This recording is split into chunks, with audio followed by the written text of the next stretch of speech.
क्या आपने कभी सोचा है कि क्या होगा अगर सरकार अचानक सबको खुश करने का फैसला कर ले? जरा ये कल्पना करें, आप एक सुबह उठते हैं, अपना फोन चेक करते हैं और एक मैसेज देखते हैं, आपके बैंक अकाउंट में 1 लाख रुपए जमा हो गए हैं। सिर्फ आपको ही नहीं, बल्कि देश के हर एक इंसान को उतनी ही रकम मिली है। यह एक सपने के सच होने जैसा लगता है ना? हमारी सारी समस्याएं तुरंत हल हो जाएंगी। हम आखिरकार वो नया फोन खरीद सकते हैं, वो ड्रीम वेकेशन पर जा सकते हैं या अपने लोन चुका सकते हैं। यह गरीबी और मुश्किलों का सबसे बड़ा समाधान लगता है, हर नागरिक को सुरक्षित और समृद्ध महसूस कराने का एक कदम। लेकिन जरा एक पल रुकिए, आइए इस पर थोड़ा और गहराई से सोचें। अगर सबके पास अचानक ज्यादा पैसे आ जाए तो हम सब क्या करेंगे? हम सब अपनी मनचाही चीजें खरीदने के लिए दुकानों की तरफ दौड़ेंगे। दूध और सब्जियों से लेकर कारों और मकानों तक हर चीज की डिमांड रातों रात आसमान छू लेगी। दुकानदार अपनी जेबों में पैसे भरे हुए लोगों की लंबी लंबी कतारें देखकर तुरंत समझ जाएंगे कि वे अपने प्रोडक्ट के लिए ज्यादा चार्ज कर सकते हैं। आखिर अगर सब अमीर हैं और पैसे देने को तैयार हैं, तो वे खुद के लिए ज्यादा प्रॉफिट कमाने के लिए कीमतें क्यों नहीं बढ़ाएंगे? यह डिमांड और सप्लाई का एक सीधा सा मामला है। यह शुरुआती उत्साह जल्दी ही एक दौड़ में बदल जाएगा। आपकी रोज की चाय की कीमत दोगुनी हो सकती है, फिर तिगुनी। जिस स्मार्टफोन को आप 20,000 रुपये में खरीदना चाहते थे, वह अचानक 40,000 का हो जाएगा और फिर शायद 80,000 का भी, क्योंकि बेचने वाले नए अमीर ग्राहकों की भारी डिमांड को मैनेज करने की कोशिश करेंगे। आपको मिले अतिरिक्त 1 लाख रुपये की वैल्यू कम होती जाएगी, क्योंकि आपके आसपास हर चीज महंगी हो गई है। आप वहीं पहुंच जाएंगे जहां से शुरू किया था, लेकिन अब हर चीज पर बड़े प्राइस टैग होंगे।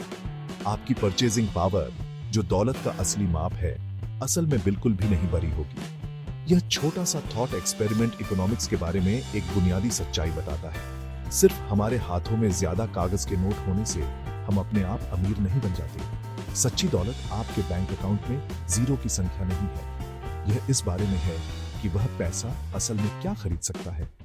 पैसे की वैल्यू देश में उपलब्ध गुड्स और सर्विसेज की वैल्यू से जुड़ी है। अगर खरीदने के लिए सामान की मात्रा वही रहती है, लेकिन उसे खरीदने के लिए पैसे की मात्रा अचानक कई गुना बढ़ जाती है, तो सिर्फ कीमत बदलती है। जल्दी अमीर बनने का सपना बेकार पैसे के बुरे सपने में घुल जाएगा। तो अगर पैसे छापना समाधान नहीं है, तो इसे कंट्रोल कौन करता है और क्यों? भारत में यह बड़ी जिम्मेदारी रिजर्व बैंक ऑफ इंडिया या आरबीआई के पास है। आरबीआई को हमारे देश की इकोनॉमी का गार्डियन समझो। यह जब मन करता है तब पैसे नहीं छापता। यह प्रोसेस बहुत कैलकुलेटेड और कंट्रोल्ड है। आरबीआई का काम यह सुनिश्चित करना है कि इकोनॉमी में बस पर्याप्त पैसा सर्कुलेट हो, न बहुत ज्यादा न बहुत कम। यह एक नाजुक बैलेंसिंग एक्ट है, जिसके लिए हमारी फाइनेंशियल सिस्टम को स्टेबल और भरोसेमंद रखने के लिए लगातार निगरानी और सावधानी पूर्वक प्लानिंग की जरूरत होती है। आरबीआई बहुत खास वजहों से नई करेंसी छापने का फैसला करता है।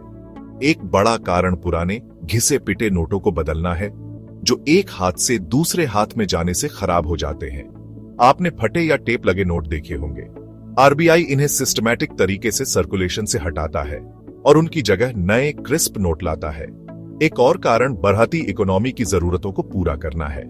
जैसे जैसे हमारे देश की आबादी और बिजनेस बढ़ते हैं, हर दिन ज्यादा ट्रांजैक्शन होते हैं, इसलिए चीजों को सुचारू रूप से चलाने के लिए थोड़ी और कैश की जरूरत होती है। यह बढ़ोतरी हमेशा धीरे धीरे होती है और देश की इकोनॉमिक ग्रोथ से सावधानी पूर्वक मेल खाती है। यह प्रोसेस कुछ ठोस चीज से समर्थित है। आरबीआई के पास विदेशी मुद्रा भंडार, जैसे अमेरिकी डॉलर या यूरो सोना और सरकारी बॉन्ड जैसी संपत्ति होती है। यह जो पैसा छापता है, उसकी वैल्यू इन संपत्तियों की वैल्यू से समर्थित होनी चाहिए। यह समर्थन लोगों को करेंसी में विश्वास दिलाता है। जब आप 500 रुपए का नोट रखते हैं, तो आपको भरोसा होता है कि इसकी वैल्यू है, क्योंकि आप जानते हैं कि यह आरबीआई द्वारा मैनेज की गई एक कंट्रोल्ड सिस्टम का हिस्सा है, न कि सिर्फ कागज का कोई रैंडम टुकड़ा। यह विश्वास हमारी पूरी फाइनेंशियल दुनिया की नींव है और आरबीआई इसे बचाने के लिए लगातार काम करता है। जरा सोचिए, अगर कोई भी अपने पिछवाड़े में पैसे छाप सकता, विश्वास तुरंत गायब हो जाएगा। कोई भी आपके नोट स्वीकार नहीं करेगा क्योंकि उन्हें पता नहीं होगा कि वे असली हैं या नकली, या उनकी कोई वैल्यू है या नहीं। आरबीआई एक सेंट्रलाइज्ड, भरोसेमंद अथॉरिटी के रूप में काम करता है, जो हमारी करेंसी की प्रामाणिकता और स्थिरता की गारंटी देता है। मनी सप्लाई को बहुत सावधानी से मैनेज करके यह सुनिश्चित करता है कि आपकी जेब में आज का रुपया कल भी आपको गुड्स और सर्विसेज खरीदने में मदद करेगा। यह सावधानी पूर्वक कंट्रोल ही हमारी इकोनॉमी को अराजकता में जाने से बचाता है। क्या होता है जब कोई सरकार इस सावधानी भरी बैलेंसिंग एक्ट को अनदेखा करती है और बिना किसी लिमिट के पैसे छापने का फैसला करती है? इसका नतीजा एक डरावना इकोनॉमिक फेनोमेनन होता है, जिसे हाइपरइन्फ्लेशन कहते हैं। यह सिर्फ थोड़ा सा प्राइस राइज नहीं है, यह तब होता है जब कीमतें इतनी तेजी से कंट्रोल से बाहर हो जाती हैं कि पैसा लगभग पूरी तरह से बेकार हो जाता है। रोजमर्रा की जिंदगी एक बुरे सपने में बदल जाती है। लोगों को एक पाव ब्रेड खरीदने के लिए शायद व्हील बारो भरकर कैश ले जाना पड़े। उनकी जीवन भर की बचत, जो दशकों में सावधानी से बनाई गई थी, हफ्तों या यहाँ तक कि दिनों में खत्म हो सकती है, जिससे वे रातों रात कंगाल हो सकते हैं। हमें इस सिनेरियो की कल्पना करने की जरूरत नहीं है, क्योंकि यह असल जिंदगी में हो चुका है। आइए 2000 के दशक के आखिर में जिम्बाब्वे को देखें। सरकार ने अपने कर्ज चुकाने के लिए भारी मात्रा में पैसे छापने शुरू कर दिए। इसका नतीजा विनाशकारी था। अपने चरम पर कीमतें लगभग हर दिन दोगुनी हो रही थीं। सरकार ने $100 ट्रिलियन का बिल भी छापा, जो थोड़े ही समय बाद बस टिकट खरीदने के लिए भी पर्याप्त नहीं था। लोगों ने लोकल करेंसी छोड़ दी और इसके बजाय अमेरिकी डॉलर जैसी विदेशी करेंसी का उपयोग करना शुरू कर दिया। इकोनॉमी पूरी तरह से ढह गई, जिससे बड़े पैमाने पर गरीबी और अराजकता फैल गई। एक और दुखद उदाहरण हाल के सालों में वेनेजुएला का है। इकोनॉमिक और पॉलिटिकल संकटों का सामना करते हुए सरकार ने ज्यादा से ज्यादा बोलीवर छापने का सहारा लिया। इससे एक्सट्रीम हाइपरइन्फ्लेशन हुआ। कहानियां सामने आईं कि लोग कैश के बड़े ढेर गिनने के बजाय उनका वजन करते थे, क्योंकि यह तेज था। एक रेस्टोरेंट में एक साधारण भोजन की कीमत लाखों बोलीवर हो सकती थी। नागरिकों का अपनी करेंसी पर से सारा भरोसा उठ गया और उनकी बचत बेकार कागज बन गई। यह दिखाता है कि इकोनॉमिक समस्याओं को हल करने के लिए पैसे छापने से स्थिति लगभग हमेशा बहुत खराब हो जाती है, जिससे सबसे गरीब नागरिक सबसे ज्यादा प्रभावित होते हैं। पहले विश्व युद्ध के बाद जर्मनी जैसे शक्तिशाली देश ने भी इसका अनुभव किया। वीमर रिपब्लिक ने युद्ध के हार जाने का भुगतान करने के लिए अनकंट्रोल्ड तरीके से पैसे छापे। 1923 तक हाइपरइन्फ्लेशन इतना बुरा था कि लोग बैंक नोट्स को वॉलपेपर के रूप में या अपने स्टोव जलाने के लिए इस्तेमाल कर रहे थे, क्योंकि यह असली वॉलपेपर या जलाऊ लकड़ी खरीदने से सस्ता था। ये ऐतिहासिक उदाहरण एक कड़ा सबक है।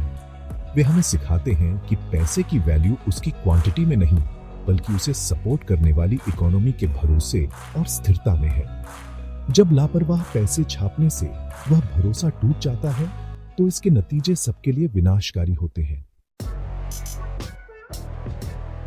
तो ये लॉजिकल लग सकता है ना? ये सोचना कि अगर गरीबी मूल रूप से पैसे की कमी है, तो ठीक है, बस लोगों को ज्यादा पैसे देने से गरीबी खत्म हो जानी चाहिए। लेकिन जैसा कि हमने देखा है, इस सरल समाधान में असल में एक काफी बड़ी कमी है।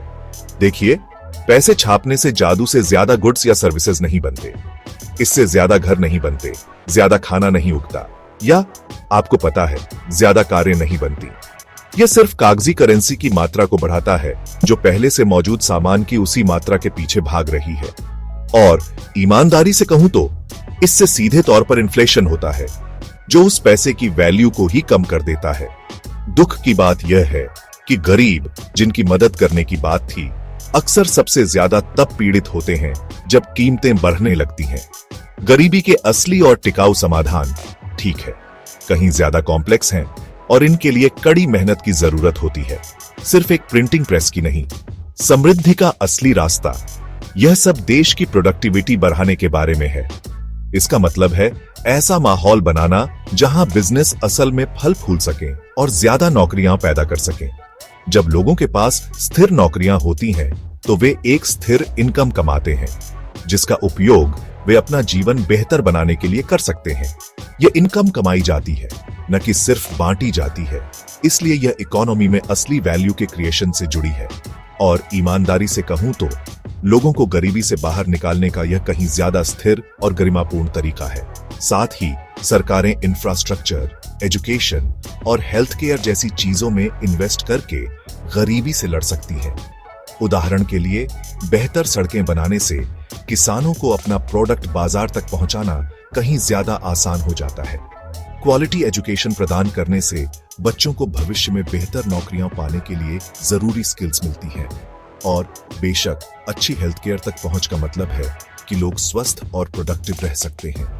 ये लॉन्ग टर्म इन्वेस्टमेंट है जो पूरे देश की ज्यादा उत्पादन करने और अपने नागरिकों के लिए वास्तविक धन बनाने की क्षमता को बढ़ाते हैं, बजाय सिर्फ ज्यादा पैसे छापकर धन का एक भ्रम पैदा करने के। सिर्फ कैश बांटने के बजाय प्रभावी सरकारी सहायता आमतौर पर टारगेटेड स्कीम्स के रूप में आती है, जैसे जरूरतमंदों के लिए फूड सब्सिडी, छोटे किसानों के लिए सपोर्ट या बेरोजगारों को स्किल्स ट्रेनिंग प्रदान करने वाले प्रोग्राम्स। ये उपाय सुनिश्चित करते हैं कि मदद वास्तव में उन लोगों तक पहुंचे जिन्हें इसकी सबसे ज्यादा जरूरत है, बिना पूरे इकोनॉमी में अतिरिक्त कैश डाले जो सिर्फ इन्फ्लेशन को ट्रिगर करेगा। यह लोगों को एक सहारा देने के बारे में है ताकि वे अपने पैरों पर खड़े हो सके, न कि सिर्फ उन्हें कैश देने के बारे में जो कल अपनी वैल्यू खो सकता है। सच्ची इकोनॉमिक उन्नति ईमानदारी से एक मैराथन है, कोई स्प्रिंट नहीं। ठीक है, तो इस पूरे कॉन्सेप्ट को सच में समझने के लिए आइए एक बहुत ही आसान एनालॉजी का उपयोग करें। एक छोटे से गांव की कल्पना करें जिसमें 10 परिवार हैं। गांव में सिर्फ एक किसान है जो हर महीने 100 केले उगाता है और बस वही एक ऐसी चीज है जिसे कोई भी खरीद सकता है। अब मान लीजिए कि गांव में कुल 1000 रुपये सर्कुलेशन में है। इसका मतलब है कि हर केले की कीमत लगभग 10 रुपये होगी। लेकिन फिर गांव का मुखिया उदार होने का फैसला करता है और 1 और 1000 रुपये छापता है। हर परिवार को 100 अतिरिक्त रुपये देता है।